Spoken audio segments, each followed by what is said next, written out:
亲爱的朋友们，欢迎来到微光夜读。办公室里很安静，只有空调发出细微的嗡嗡声。秦远山坐在宽大的办公桌前，手里拿着一份文件，眼睛却没有聚焦。他昨天刚刚宣誓就职，成为这个省最年轻的副省长之一，42岁，在官场不算年轻，但对于省级领导来说还是有些扎眼。手机震动了一下，他拿起来看，是大学同学群的消息。平时这个群很少有人说话，今天却格外热闹。毕业20周年了，大家聚一聚吧。班长赵明轩在群里发了个通知。秦远山想关掉手机，手指却停住了。他看到了一个名字，夏婉晴。我参加。夏婉晴回复道。那3个字像一根针，轻轻刺进秦远山的心里。20年了，他以为自己早就忘记了这个名字，没想到看到的瞬间，心跳还是会加快。其他同学纷纷响应，地点定在省城最好的酒店。秦远山犹豫着，他现在的身份去参加同学会似乎不太合适。远山，你来吗？有人在群里艾特他。秦远山的手指在屏幕上停留了很久，最后打出2个字：来。放下手机，他靠在椅背上，闭上眼睛，记忆像潮水一样涌来。那些青春岁月的片段一幕幕在眼前闪过。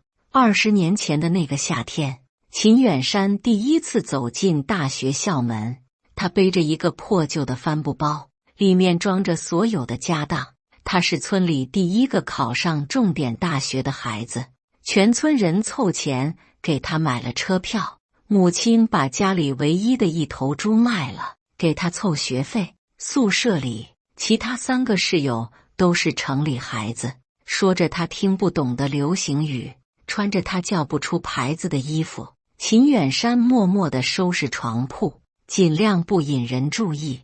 第一次见到夏婉晴是在新生报到的时候，她穿着白色的连衣裙，长发披肩，笑起来有2个浅浅的酒窝，周围的男生都在偷偷看她，秦远山也不例外。同学，能帮我搬一下行李吗？夏婉晴走到他面前，脸上带着甜美的笑容。秦远山愣了一下，赶紧点头。他提起他的行李箱，很沉，但他装作很轻松的样子。谢谢你，你叫什么名字？秦远山。我叫夏婉晴，很高兴认识你。那是他们第一次对话。后来秦远山才知道，夏婉晴的父亲是当地有名的企业家，他从小就过着优渥的生活。大学4年，秦远山一直在暗恋着夏婉晴，他会特意选他也选的课，会在图书馆里假装偶遇，会在他生日的时候匿名送花，但他从来没有勇气表白，因为他知道他们之间的差距太大了。毕业前夕，秦远山写了一封长长的情书，他把4年来想说的话都写在里面，准备在毕业典礼后交给他，但最后一刻他还是退缩了。他看到夏婉晴被一辆豪车接走，车上下来一个穿着西装的年轻人，2人有说有笑。秦远山把信撕成碎片，扔进了垃圾桶。毕业后，秦远山选择了回家乡当公务员，从最基层做起。夏婉晴去了一家外企，很快就传来他创业成功的消息，要去参加同学会。林素雅一边整理着丈夫的衣服，一边问道。秦远山点点头，20年的聚会，不去不太好。林素雅是个聪明的女人，她从丈夫略显不自然的表情里读出了什么。她没有多问，只是仔细地为他挑选衣服。穿这件吧，低调一些。他拿出一件普通的衬衫。秦远山看着妻子，心里涌起一阵暖流。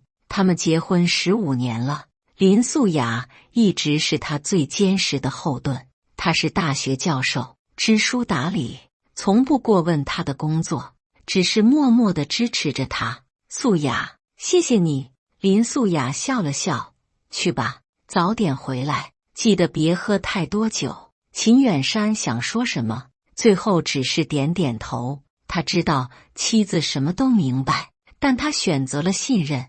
临出门前，林素雅叫住他：“远山，过去的就让他过去吧。”秦远山愣了一下，回头看着妻子。林素雅的眼神很温柔，像一汪清泉。我知道的，他说。司机小王开着一辆普通的轿车在路上行驶。秦远山特意交代不要开公车，他不想太张扬。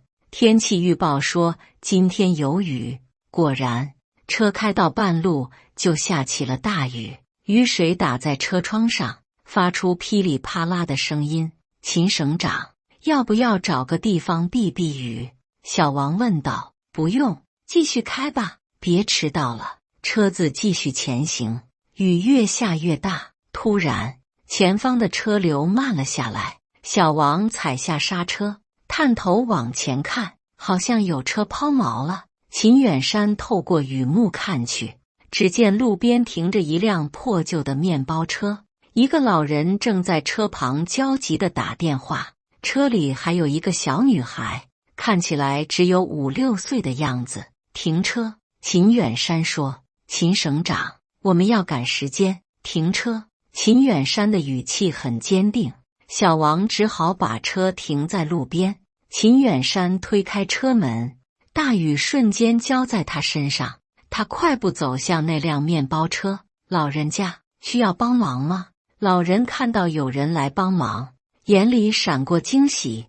车子坏了，我孙女发烧，要送她去医院。秦远山二话不说，钻到车底查看，是传动轴的问题，需要人推着才能发动。他站起来，浑身已经湿透了。我来推，你发动试试。老人感激地点点头。秦远山在车后用力推着，雨水混着泥水溅了他一身。推了几次，车子终于发动了。谢谢，谢谢。老人连声道谢。秦远山摆摆手，又帮老人换了一个备胎。等忙完这一切，他已经像是刚从泥塘里爬出来一样。回到车上，小王递过毛巾。秦省长，您这样去参加聚会？秦远山看了看自己的样子，苦笑了一下。没事，走吧。酒店包厢里已经坐满了人，20多个昔日的同学，现在都是中年人的模样。男人们大多发福了，女人们妆容精致，看得出都混得不错。夏婉晴还是那么漂亮啊！有人恭维道。夏婉晴坐在主位附近，一袭红色的连衣裙依然光彩照人，岁月似乎格外眷顾她。除了眼角多了几条细纹，她看起来和20年前没有太大区别。哪里，老了，她谦虚地说着，但眼里的得意藏不住。就在这时，包厢的门被推开了，秦远山站在门口，浑身湿透，衣服上还沾着泥点。包厢里瞬间安静了，所有人都转头看着门口这个狼狈的身影。这是秦远山？有人不确定地问。秦远山有些尴尬地笑了笑，不好意思，路上耽搁了。窃窃私语声响起，有人认出了他，就是那个农村来的，当年天天泡图书馆那个，看这样子混得不怎么样啊。听说在政府部门，能有什么出息？秦远山找了个角落坐下，服务员递过热毛巾，他擦了擦脸上的雨水。夏婉晴的目光在他身上停留了几秒，嘴角泛起一丝讥讽的笑意。他端起酒杯，站起身来。远山，好久不见。他走到秦远山面前，上下打量着他。这么多年了，你还是老样子啊。秦远山抬头看着他，心跳不由自主地加快了。即使过了20年，面对他时，他还是会紧张。你也没变，还是那么漂亮。他说。夏婉晴笑了，笑容里带着一种说不出的优越感。听说你还在体制内？是的，现在这个时代，没点本事的人，也就只能守着铁饭碗了。夏婉晴的话像一把刀，轻轻划过秦远山的心。周围的人都笑了起来，笑声里带着赞同和轻视。看到这一幕的人都震惊了，曾经的学霸，现在竟然被这样当众奚落。陈建民端着酒杯站起来，脸已经有些红了。来来来，大家好不容易聚一次，我敬大家一杯。他是现在混得最好的几个人之一，在省城有3个楼盘，资产过亿。说话的时候，手上的大金表晃得人眼晕。建民现在是我们同学里的首富了吧？有人恭维道。陈建民摆摆手，哪里，就是运气好，赶上了好时候，不像有些人抱着铁饭碗不放，一辈子就那样了。他的目光有意无意地扫过秦远山。赵明轩也站起来，说到这个，我最近在搞一个新项目，互联网金融，有兴趣的可以一起玩玩。明轩就是有眼光，什么赚钱做什么。那是，人家当年就是我们班长，领导能力强。话题很快就转到了赚钱上，这个说自己去年赚了多少，那个说自己又买了什么豪车。秦远山安静地坐着，偶尔喝一口茶。远山，你现在在哪个部门？有人问他。政府部门。秦远山简单的回答。哦，是公务员啊。那人的语气里充满了同情。现在公务员不好当吧？工资又低，事情又多。还行，一个月能有1万吗？那人追问。秦远山没有回答，只是笑了笑，肯定没有。现在公务员哪有那么高工资？旁边有人替他回答了。远山，当年你学习那么好，怎么就选了这条路呢？每个人有每个人的选择。秦远山平静地说。夏婉晴成了整个聚会的焦点。他创办的美容连锁企业已经开了50多家分店，去年的营业额过亿。婉晴真是我们的骄傲，女强人啊。那是，人家本来就是班花，现在更是事业有成。夏婉晴端着酒杯，脸上始终保持着得体的微笑。他又走到秦远山面前，坐在他旁边。远山，我们好久没这样聊天了。他的声音很轻柔，但话里的意思却不轻柔。还记得大学的时候吗？你总是躲着我。秦远山握着茶杯的手微微一紧。没有躲着你，是吗？夏婉晴歪着头看他。那为什么每次我找你说话，你都跑得很快？可能是自卑吧。秦远山终于说出了这个词。夏婉晴笑了。自卑？为什么要自卑？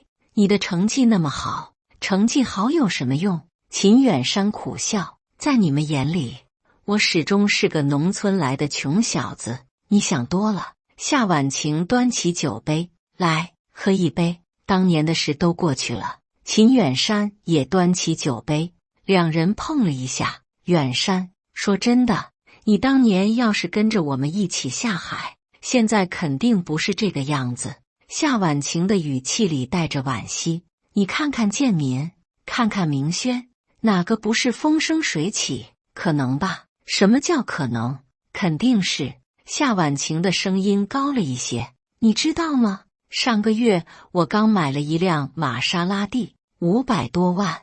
你在政府部门干一辈子也买不起吧？秦远山没有说话。远山，我不是炫耀，我是替你可惜。夏婉晴继续说，当年你是我们班最优秀的，现在却……他没有说完，但意思很明显。其他同学也纷纷附和。就是啊，体制内能有什么出息？一个月就那点死工资，买房都难。现在是市场经济，靠本事吃饭的时代，所有人都在说着，说体制内如何不好，说赚钱如何重要。秦远山始终保持着沉默。脸上看不出喜怒。看到曾经的天之骄子如此落魄，在座的人都感到震惊了。人生的落差竟然可以这么大。正当气氛越来越尴尬的时候，秦远山的手机响了，他看了一眼，是秘书打来的。不好意思，我接个电话。他站起身，走出包厢。走廊里很安静，他接通电话。什么事？秦省长，有份紧急文件需要您签字，是关于教育改革的，明天省里要开会讨论。知道了，一会儿回去处理。挂了电话，秦远山准备回包厢，迎面碰到了酒店的总经理。总经理一眼就认出了他，立刻快步走过来。秦省长，您怎么在这里？怎么也不提前说一声，我好安排。秦远山赶紧做了个噤声的手势，我是私人聚会，不要声张。总经理连连点头，明白，明白。您还有什么需要吗？没有，你去忙吧。总经理恭敬地退下。秦远山整理了一下湿透的衣服，推门回到包厢。包厢里，夏婉晴还在滔滔不绝地讲着她的商业版图。最近我们公司在申请一个项目，是省里的文化产业扶持基金。他端着酒杯，满脸期待。听说有5000万的额度，要是能拿下来，我们就可以开发美容文化产业园了。那可是大项目啊！有人羡慕地说：“是啊，就是不知道新来的分管领导好不好说话。”夏婉晴叹了口气。听说是个年轻的副省长，才40出头，也不知道是什么来头。就在这时，陈建民的手机响了，他看了一眼，脸色微变，走到一边接电话。什么？你确定？他的声音有些颤抖。挂了电话，他快步走回来，眼睛直直地盯着秦远山。远山，你姓秦名远山？是啊，怎么了？秦远山平静地回答。陈建民的声音更加颤抖了。你是不是昨天刚上任的那个？什么？其他人都看向陈建民。陈建民咽了口唾沫，声音几乎是从嗓子里挤出来的。你是秦副省长，分管教育文化的秦副省长。整个包厢瞬间安静了，静得能听到每个人的呼吸声。夏婉晴手里的酒杯晃了一下，红酒洒在了她的裙子上。她的眼睛瞪得很大，嘴巴微微张开，一脸不敢相信的表情。这怎么可能？她的声音在发抖，空气仿佛凝固了。所有人的目光都集中在秦远山身上，各种表情在他们脸上变换着：震惊、怀疑、尴尬、懊悔。最先反应过来的是赵明轩，他立刻站起来，脸上堆满了笑容。远山，不，秦省长，您怎么不早说呢？其他人也纷纷回过神来，态度发生了180度的转变。秦省长，刚才多有得罪，您别往心里去。就是，我们开玩笑的。秦省长年轻有为，是我们的骄傲啊。刚才还在说体制内没出息的人，现在争先恐后的敬酒；刚才还在炫耀财富的人，现在满脸谄媚。夏婉晴的脸色一阵红一阵白，她放下酒杯，努力让自己镇定下来，重新露出笑容。远山，哦不，秦省长，您真会开玩笑，怎么不早说呢？秦远山看着他，淡淡一笑。你刚才不是说没本事的人才在体制内吗？夏婉晴的笑容僵在脸上，她急忙解释：我不是那个意思，我是说，婉晴，你不用解释。秦远山打断了他，每个人都有自己的价值观，这很正常。夏婉晴咬着嘴唇，突然换了一副面孔。秦省长，其实我一直都很敬佩您。您看，我们那个文化产业项目真的很有前景，要不您抽时间了解一下。其他人也纷纷凑上来，这个说自己的企业需要政策支持，那个说想请秦省长指导工作。刚才的轻视和嘲讽仿佛从来没有发生过。秦远山静静地看着这一切，心里涌起一种说不出的感觉，不是得意，也不是报复的快感，而是一种深深的悲哀。秦远山站起身，所有人都安静下来，等着他说话。各位同学，其实我今天来，只是想见见老朋友。他的声音很平静。至于我的身份，真的不重要。他转向夏婉晴，婉晴，你知道吗？当年我确实暗恋过你。夏婉晴愣住了，其他人也都愣住了，谁也没想到他会在这个时候说出这样的话。毕业的时候，我写了一封信给你，但最终没有勇气送出去。秦远山从口袋里拿出一个信封，这封信我一直带在身边，今天物归原主吧。他把信封放在夏婉晴面前。至于你的项目，按正常程序申报就好。政府的钱是纳税人的钱，不是我个人的。说完，他看了看手表，时间不早了，我先走了。秦省长，别走啊！是啊，再坐一会儿。大家纷纷挽留，但秦远山已经走到门口。他回过头，最后看了一眼这些昔日的同学。20年了，大家都变了，这很正常。他说，希望下一个20年，我们都能活成自己想要的样子。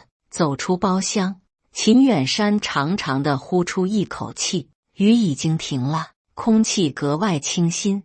小王正在车里等他，看到他出来，赶紧下车开门。回家吧，秦远山说。车子缓缓开动，秦远山拿出手机，给妻子发了条信息：素雅，我回来了，有你真好。很快，妻子回复：等你回家吃夜宵。秦远山笑了，这是他今晚第一次发自内心的笑。包厢里，夏婉晴呆呆地坐着，手里拿着那个信封。他慢慢打开，里面是一封泛黄的信纸，还有一张便条。信纸上是20年前秦远山稚嫩的字迹，写满了青涩的情话。便条上只有一行字：婉晴，谢谢你当年的冷漠，让我明白了什么才是真正重要的。祝好。他抬头看向窗外，秦远山的车已经消失在夜色中，泪水模糊了他的双眼。这一刻他才明白，自己失去的不是一个副省长的关照，而是一个真心对他好的人。其他同学还在议论纷纷，有人懊悔，有人嫉妒，有人若有所思，但这一切都与秦远山无关了。车子行驶在回家的路上，秦远山靠在座椅上，闭上眼睛。他想起20年前的自己，那个自卑的农村孩子。他想起这20年来的风风雨雨，想起妻子的支持，想起自己的坚持。人生就是这样，有些东西失去了就再也回不来，有些选择做了就没有重来的机会。但这又有什么关系呢？重要的是，你成为了自己想成为的人。窗外的城市灯火通明，新的一天即将开始。感谢大家的观看。本期故事精彩吗？欢迎大家在下方评论区吐槽。如果你喜欢这类故事，记得点击订阅微光夜读，并分享给更多的人，这会对我帮助很大。再次感谢大家的观看。